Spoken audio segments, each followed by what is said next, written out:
জয় ঠাকুর। শ্রী শ্রী রামকৃষ্ণ পুঁথি চতুর্থ খণ্ডের অন্তর্গত ভক্ত সঙ্গে খেলা এই অধ্যায় থেকে আমাদের পাঠ চলছে।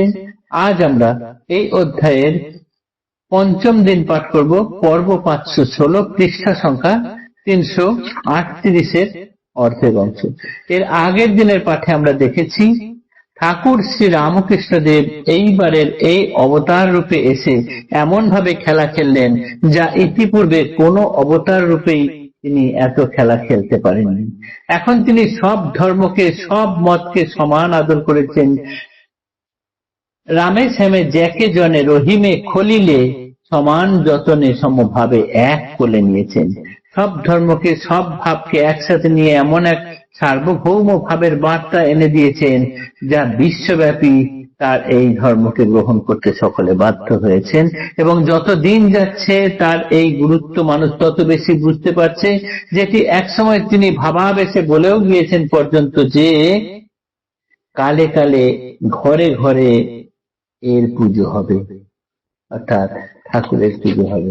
এবং আমরা পরে পরে আজ 100 বছর পার হয়ে এসে দেখছি ঠাকুরের সেই কথা যত দিন যাচ্ছে ততই সত্যের দিকে এগিয়ে যাচ্ছে। এতটুকু আমরা গতদিন পাঠ করেছিলাম। তার পরের অংশ আজ পাঠ করছি।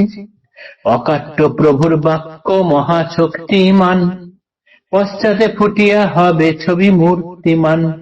স্রোত আছে তাই নদী স্রোতস্বিনী নাম, বরসায় বেগে পড়া সিন্ধু মুখে টান।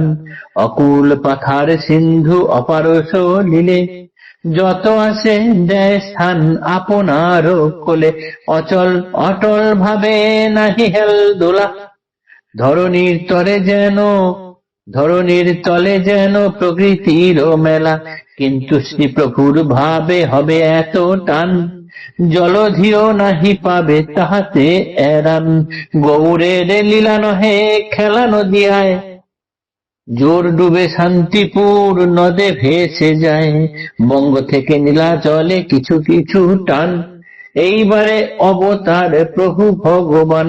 প্রবল তুফান বেগ প্রলয়ের পারা, উলট পালট খাবে শশা গড়া ধরা।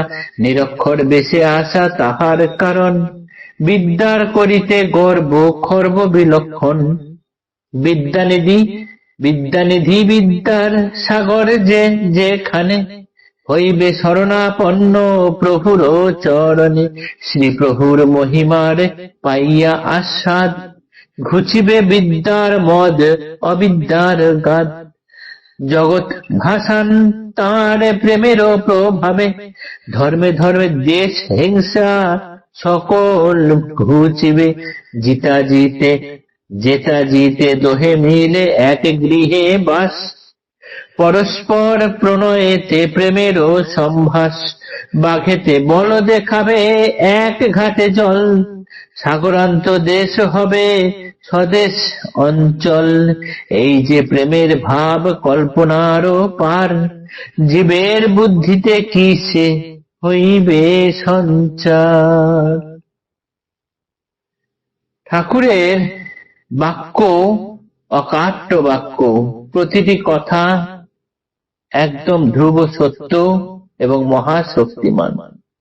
তাই তিনি যা বলে গেছেন সেগুলি পরে পরে একদম ছবির মতো মূর্তিমান হয়ে ফুটে উঠছে। স্রোত আছে তাই যেমন নদীর নাম স্রোতস্বিনী, এবং তাতে অকুল পাথার সিন্ধু যে জল ধরে থাকে, সেখানে বর্ষার বেগ ভর্তি সমস্ত নদীর জল গিয়ে মিলে গেলেও তা যেমন নিশ্চল, তার কোনো হেলদোল নেই, অচল অটল, ঠিক সেই রকম ঠাকুরের ক্ষেত্রেও তাই। সমস্ত ধর্মের মানুষ সেখানে গিয়ে শান্তি পেলেও ঠাকুর কিন্তু সেই একই হয়ে আছেন। তবে তার টান এখন এই যে অপার সলিল সমস্ত জিনিস টেনে নিয়ে যাচ্ছে, সিন্ধু সমস্ত স্রোতস্বিনী নদীকে তার দিকে টেনে নিয়ে যাচ্ছে, নিয়েও তিনি অচল অটল থাকছেন। ঠিক সেরকম ঠাকুরের টান কিন্তু এই সিন্ধুর টানের থেকেও আরো বেশি। এখন শুধু গৌরাঙ্গের নদিয়ায় খেলা নয়, শান্তিপুর শুধু জলে ভেসে যায় না, বঙ্গ থেকে নীলাচল পর্যন্ত তার টান, এবং এই টানের যেন সমস্ত এই তুফান বেগে সমস্ত প্রলয়ের মতো শুরু হয়েছে। শশাগরা পৃথিবী যেন উল্টা পাল্টা খেয়ে যাচ্ছে। ঠাকুর সেই জন্য এবার এলেন নিরক্ষর বেশে, এলেন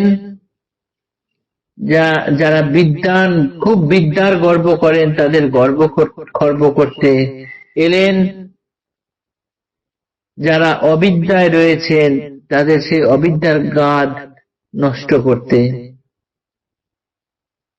ঠাকুর এইবার এলেন ধর্মে ধর্মে যে বিদ্বেষ, হিংসা, সেইগুলো ঘোচানোর জন্য।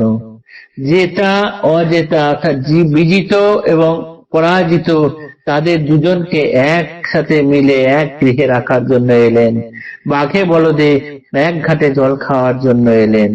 এবার ঠাকুরের প্রেমে মাতোয়ারা হয়ে সাগরান্ত দেশ হবে স্বদেশ অঞ্চল। বাঘেতে বলদে খাবে এক ঘাটে জল। তার প্রেমের এমনই ধর্ম যে তাতে আর কোনো দেশ বিদ্বেষ কিচ্ছু থাকবে না। এই যে প্রেমের ভাব তা কল্পনারও পার, তাই জীবের বুদ্ধিতে কিসে হইবে সঞ্চার। সুতরাং ঠাকুর যা বলে গেছেন সেটি সত্য তো হবেই, কিন্তু মানুষের বুদ্ধিতে হয়তো সেটি কুলিয়ে উঠতে পারে না। কেননা এই ঠাকুর যা যা বলে গেছেন এখনো পর্যন্ত দেখতে গেলে অনেক কিছুই অসম্ভব বলে মনে হচ্ছে, কিন্তু কালে কালে সব বাস্তবে পরিণত হবে, যেহেতু ঠাকুরের প্রতিটি কথা অকাট্য, প্রতিটি কথা ধ্রুব সত্য।